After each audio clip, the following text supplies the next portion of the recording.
Okay, so this is a big one, really. It's still part of my my Engage project, but I'm going a little bit off piece with this one. Um, Before I start though, Engage is not intended specifically as an anti-Brexit campaign. You can believe in the principle of Engage, of bringing people together with the people who govern them, to bring the people who govern together with the people, for more education in schools. You can believe in all of that and be pro-Brexit. I'm not. I'm very much anti-Brexit, and I'm going to use this video to explain why. So you can be pro-Brexit and agree with the ideas being behind Engage. But Brexit is one of two issues where I will be quite specific about where I stand. The other is electoral reform, but the same rules apply. You can be against electoral reform and still agree with Engage being about bringing people together with the governed. Okay. In fact, I would go far saying that one of the big bugbears I hear from Leavers, which I do sympathise with, is that they feel forgotten by the people who govern them, and that is, if you like, what the whole point of Engage is. So if you can be pro-Brexit and still be interested part of the whole thing I'm trying to do with this YouTube channel. So what's it all about? Brexit is, of course, the plan for the UK to stop being a member of the European Union. The trouble with it is that sounds so simple, doesn't it? In a later video, I'll tell the story, but the thing is, most people know the story and they can how we got here. So I may or may not make that video. I don't know, because it's kind of well documented. I may or may not decide to put my slant on it. We'll see. And what to do next? I made this video first of all in January. So much has changed since January. We've had votes, and speaking now only 2 weeks away from the day, I don't know what we're going to happen next. So it's very difficult to say to make that video, and I don't want the whole channel to be bogged down in Brexit anyway. So I might just make as and when commentaries on what's going on rather than try and say what should happen next. We'll see. I've not decided about that yet. So here's a big statement. And I've heard Brexiteers try and say the same thing in reverse, which I don't get, but there we go. I've not yet found a single reason for pursuing Brexit that stands up to facts, and I have tried. I have listened to all the Leave people on TV. I have spent time reading posts and occasionally responding to them in Leave social media groups. And a lot of what is said there, I can see where the people are coming from, but I can just see that there are errors, there are misunderstandings, misconceptions behind each reason. Now, there's nothing. I've said compare that with high-low taxes. I can see why some people want high taxes and some people want low taxes. I can see why some people want grammar schools and some people want comprehensives.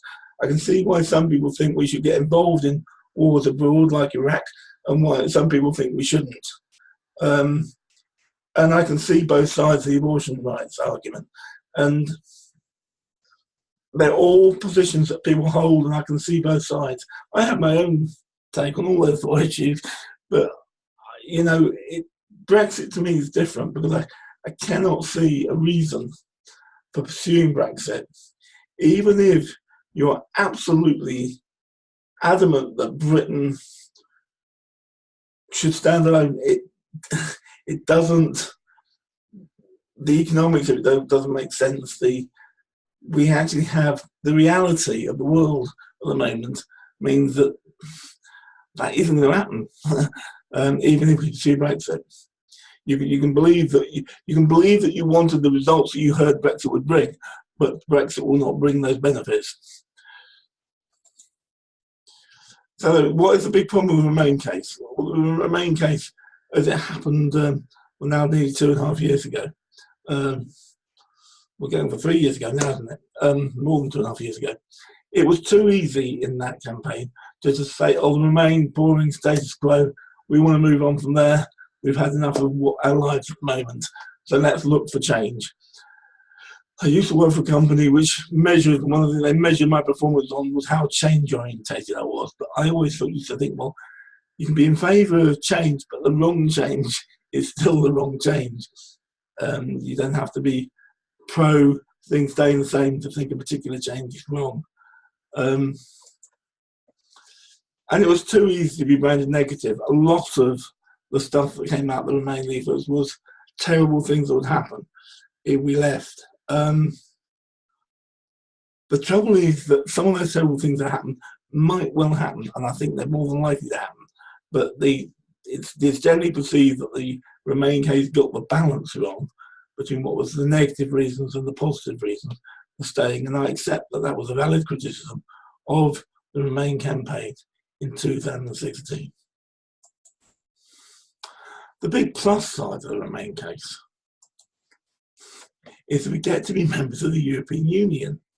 I mean, one of the things, of course, that Brexiteers, I don't like that word, Brexiteers, Leave supporters think is that the European Union is the devil.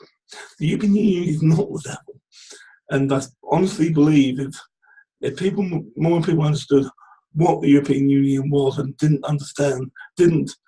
get taken in by a lot of the stuff that's said about it, the result might have gone the other way.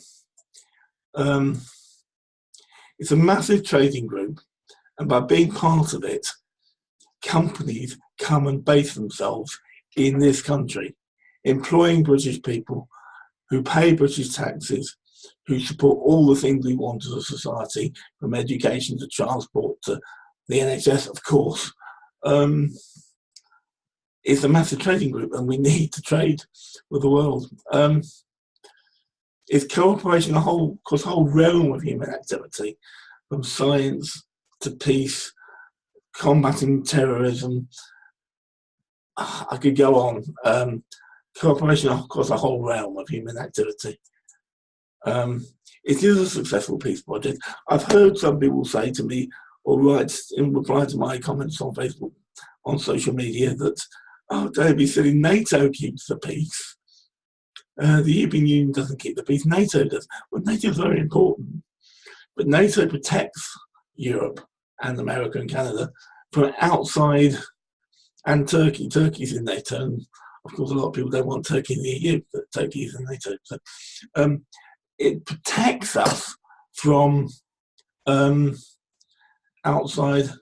I'm going to check that Turkey is in NATO later on. I think it is. Anyway, it protects us from outside problems. That's what NATO does. What the European Union does is by giving a forum by which to sort out our differences, and of course we have differences. There are always going to be little petty differences between England and Italy, or England and Germany, or England and France, in France and Germany, Italy and Austria. I'm not saying what they are, but there's obviously England and Spain over Gibraltar. There's all these little petty little differences that hundreds of years led to us having wars with Spain and France and, of course, Germany last century. But 70 years ago now, that stopped. It stopped because the European Union existed. There isn't a chance of there being a war between any two members of the European Union. Because although there are differences, and a lot of leavers like to point to little squabbles amongst countries and think, "Oh, look, the European Union is not working," that is proof that the European Union is working, because 100 years, 150 years ago, it would have led to a war, and now it doesn't. It's remarkably efficient at what it does. We moan about our Prime Minister says we send millions and billions of pounds. Well, I'm going to talk about how much it costs us in a little bit, I think, but it doesn't cost us very much. And it gives us a lot back. It achieves an awful lot. People complain about how much money the the civil servants who work in the European Union in Brussels earn. But the fact is that it gets it when it's done really quite efficiently. It actually has fewer civil servants in Brussels than it takes to run Birmingham. I know they're doing completely different jobs. It's not really an equal comparison because they're doing different things. But the EU is quite efficient at what it does. People don't like the fact it's political, but at least it is democratic, and it is democratic. Decisions in the European Union are taken by all our governments getting together at these summits every month. That is the main place where the direction is set. That then gets to those policies, those ideas are worked through intermediate meetings of government at ministerial level. The Minister of Agriculture will meet the Minister of Agriculture for Spain, France, Portugal, Austria, and so on. And then the Commission will take that away, draw up rules, and give it to, and the European Parliament will, which we elect to, will ratify, will agree that it's all as we want it, and we elect people to that. So there you go. It's democratic, and we're part of the democracy. The Commission, the people that people don't like to complain about, they're the civil service, effectively. We don't elect to have civil service in Britain.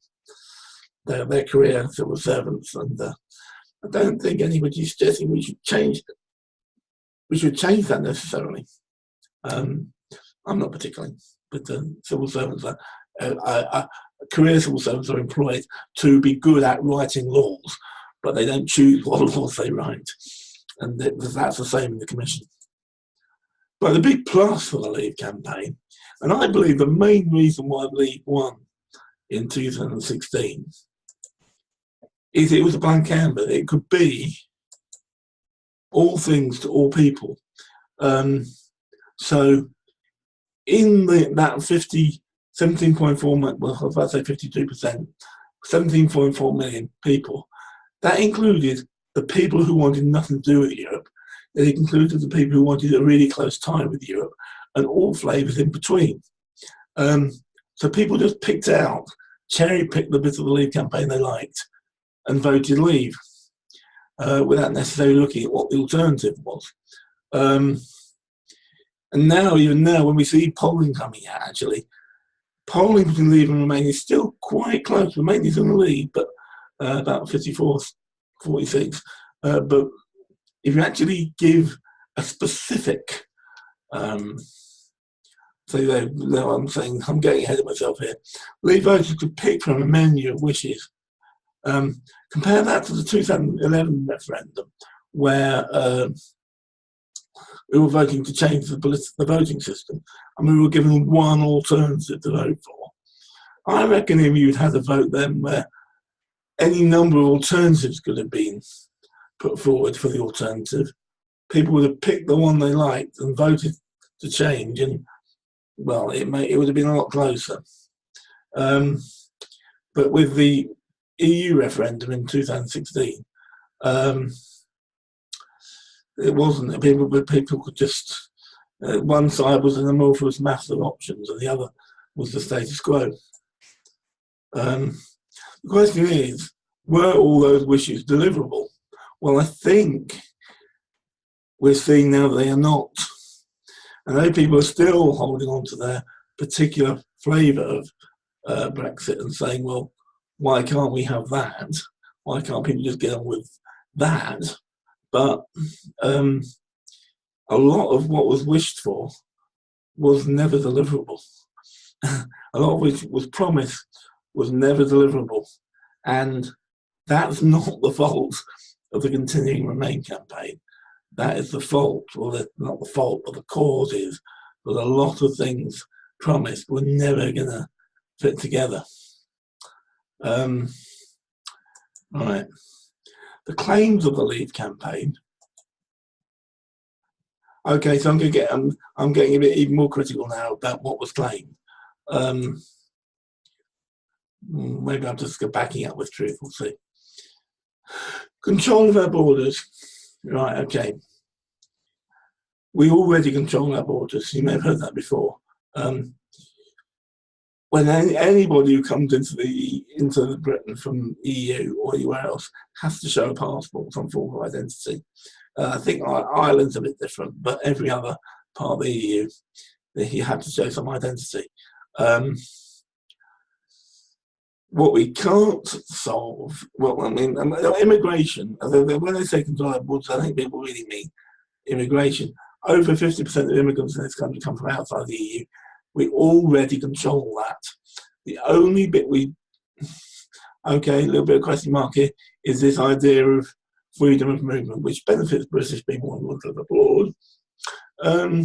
But people who live here are more concerned about people coming in.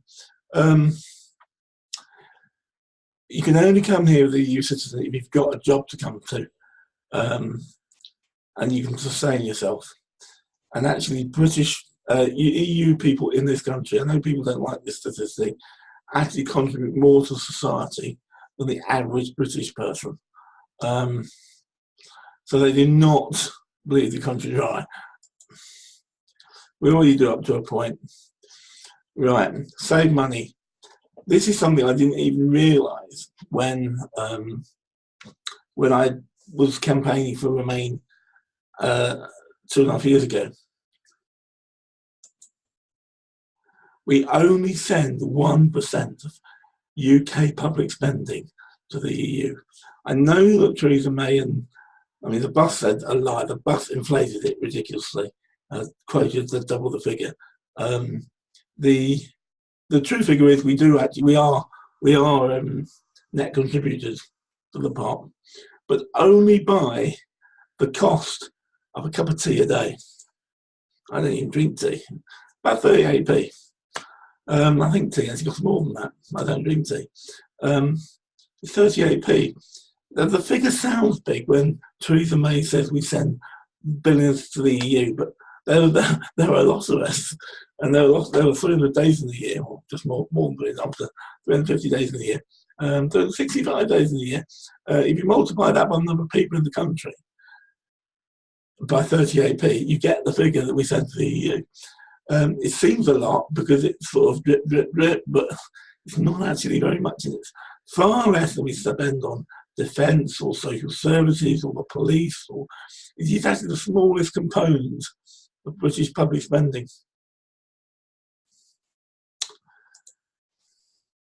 Regarding sovereignty, this is a favourite one, of course. Why shouldn't we rule ourselves?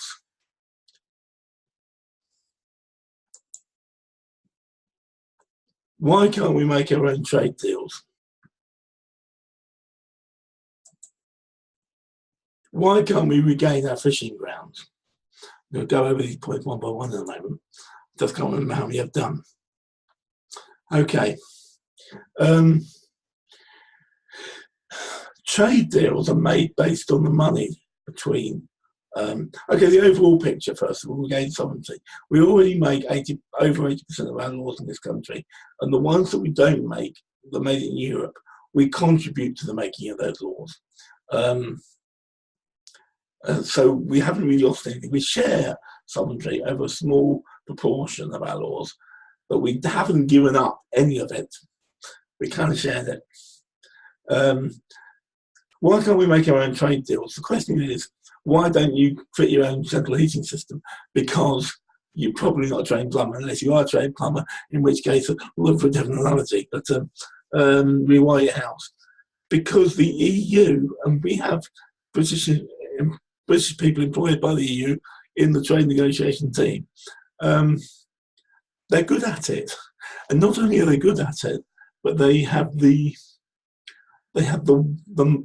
EU market of 500 million people to which to offer to other states.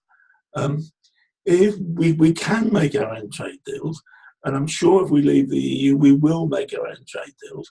They will take time to make, and they will not be as advantageous to companies basing themselves in this country, because other countries will be in a stronger position because of the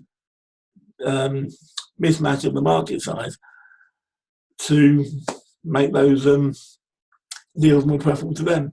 Well, as part of EU deals, we actually get the advantage. People say, "Oh, the EU is very protectionist," but as far as it is protectionist, we are one of the people. We are one of the sets of people in Britain that it protects.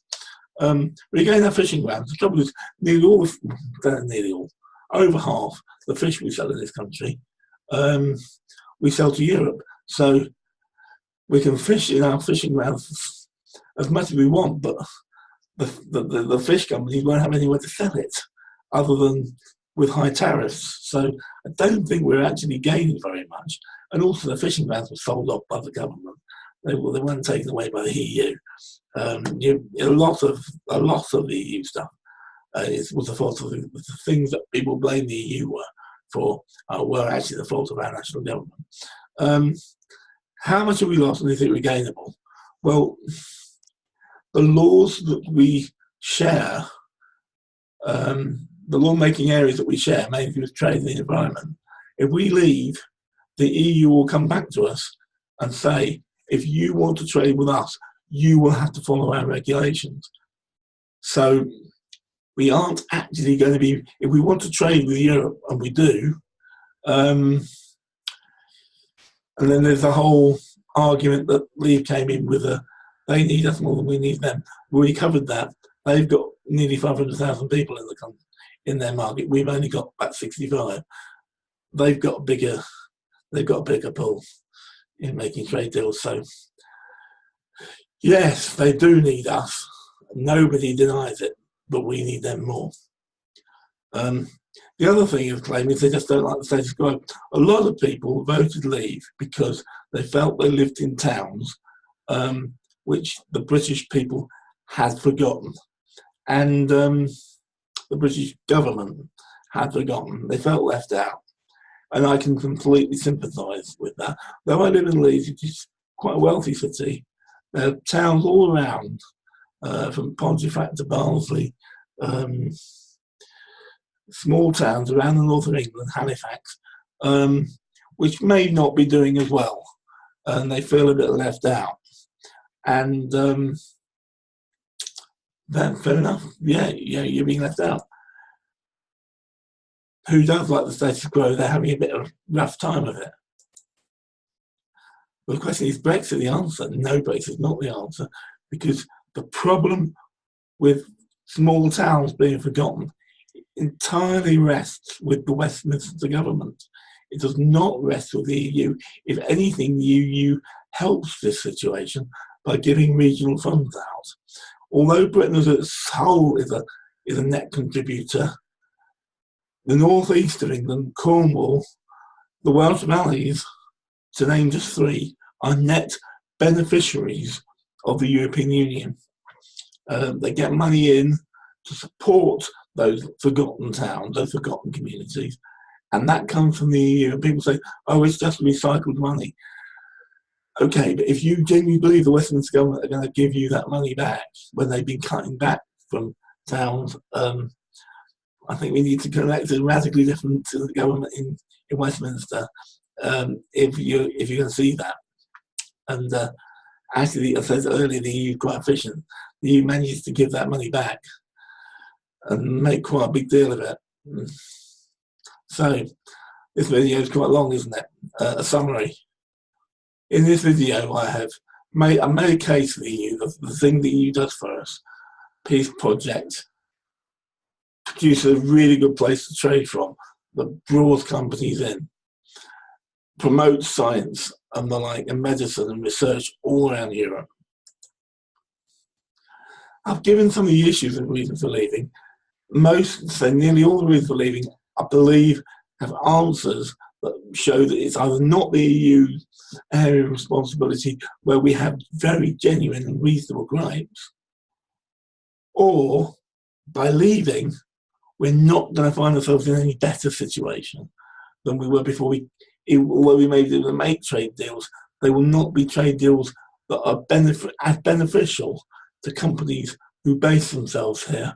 And companies choose where we live in a multinational world, a global economy. There's really not very much we can do about that. We can mitigate the worst effects of it by drawing companies in. the EU does have. What is patriotism? I'm told I'm not patriotic because I don't believe in Brexit. I believe in my country very much, but I believe it's much stronger in the European Union. So I haven't covered it, I've just said something about it. I might make a whole video about patriotism. We will see. Okay, so long video. Not in any way discuss the whole thing. I made a whole website about this when the campaign was still running. And so it's a bit off piece for the Brexit project because, not Brexit, Engage project, because I have been talking about one specific issue and why I believe it. I do hear people ringing into radio programs saying, I'm really fed up, I voted leave, I'm fed up with Remain people telling me I didn't know what I was voting for. Okay, I promise to stop telling people they didn't know what to vote they voted for if they can tell me what they voted for, and we can talk about whether or not their needs, their requirements, their wishes will be met by Brexit. That's my offer.